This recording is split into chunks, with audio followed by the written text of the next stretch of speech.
Assalamualaikum warahmatullahi wabarakatuh. Perkenalkan, nama saya Nur Asisa dengan NIM F131240061.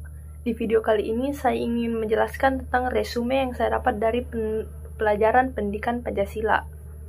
Yang pertama itu, apa peran Pancasila sebagai dasar negara di Indonesia? Yang pertama, Pancasila sebagai landasan ideologis dan filosofis. Yang kedua, ada arah dan pedoman dalam kehidupan bernegara. Yang ketiga, ada pemelihara persatuan dan kesatuan. Kemudian yang keempat, ada peningkatan kesadaran warga negara. Yang kelima, ada pondasi bagi penegakan hukum dan keadilan. Yang keenam, ada membangun karakter bangsa. Secara keseluruhan, dasar negara berfungsi sebagai kompas yang menjaga arah perkembangan bangsa, baik di masa kini maupun masa depan. Kemudian, yang kedua, analisis dinamika Pancasila secara historis mencakup bagaimana nilai-nilai Pancasila berkembang dan diterapkan dalam berbagai periode perjalanan bangsa Indonesia. Setiap masa mencerminkan penyesuaian dan tantangan dalam mewujudkan Pancasila sebagai ideologi dan dasar negara. Yang pertama itu ada periode perumusan yang terjadi pada tahun 1945, yang kemudian kedua ada periode Orde Lama, yaitu pada tahun 1945 sampai 1965.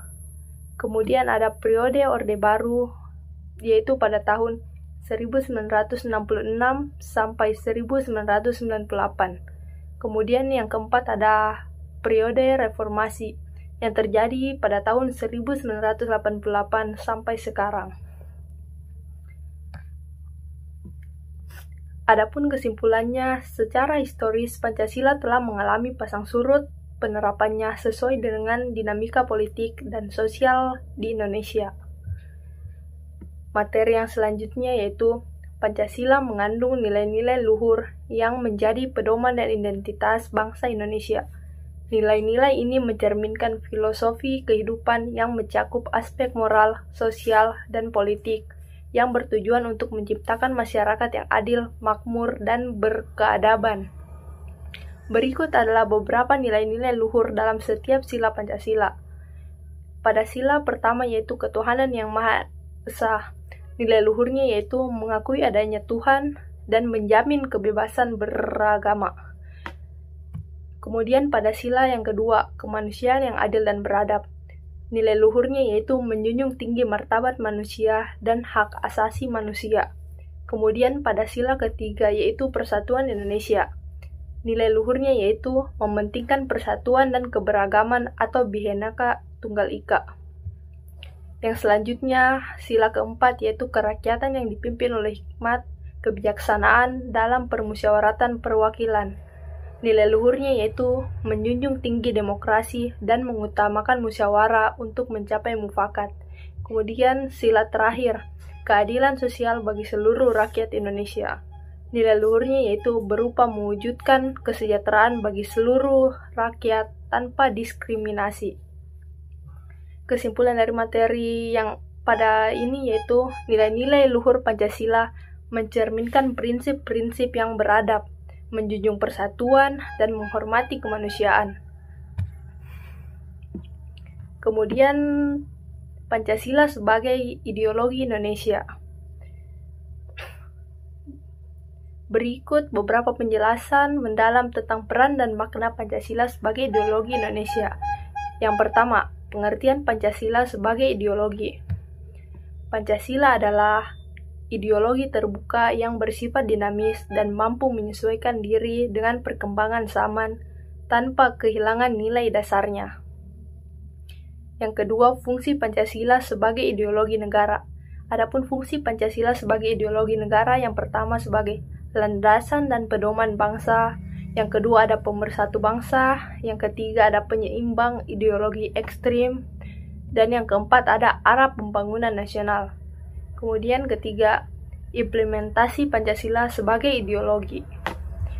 beberapa implementasi Pancasila sebagai ideologi. Yang pertama ada pada bidang politik, kemudian kedua bidang sosial dan budaya, yang ketiga bidang ekonomi, dan yang keempat ada bidang hukum. Kemudian yang keempat, tantangan dalam penerapan Pancasila globalisasi. Tantangan masuknya budaya dan ideologi asing dapat mempengaruhi nilai-nilai lokal dan ideologi Pancasila. Kemudian kesimpulannya yaitu Pancasila sebagai ideologi Indonesia berperan penting dalam menjaga persatuan dan menjadi pedoman bagi kehidupan berbangsa dan bernegara. Kemudian materi selanjutnya, perspektif kebijakan idealis Pancasila. Tujuannya yaitu mewujudkan masyarakat Indonesia yang adil, makmur, dan beradab berdasarkan nilai-nilai Pancasila secara utuh. Contohnya yaitu mendorong kebijakan ekonomi kerakyatan sesuai nilai kelima yaitu keadilan sosial bagi seluruh rakyat Indonesia. Yang kedua contohnya yaitu menghapus diskriminasi dan memperkuat toleransi sesuai sila ketiga yaitu Persatuan Indonesia.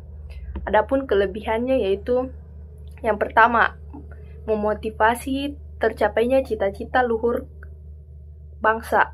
Yang kedua ada menjaga idealisme, integritas dalam proses kebijakan.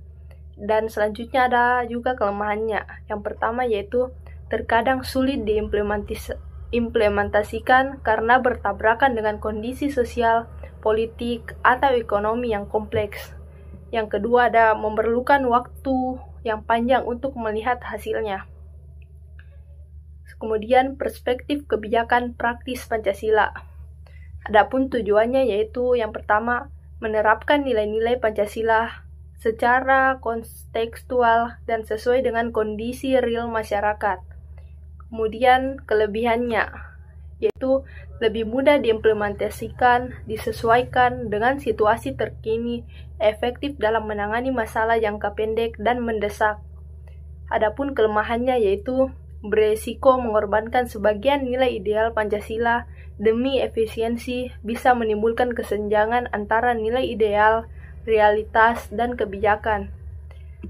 Kesimpulan dari materi yang ini yaitu dalam praktik kebijakan yang berbasis Pancasila, idealnya merupakan kombinasi antara perspektif ideal dan praktis.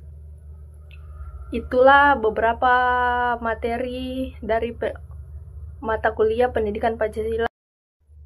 Adapun saran saya untuk Bapak Askar yaitu untuk lebih santai lagi dalam mengajar dan memperbanyak sesi tanya jawab. Terima kasih. Wassalamualaikum warahmatullahi wabarakatuh.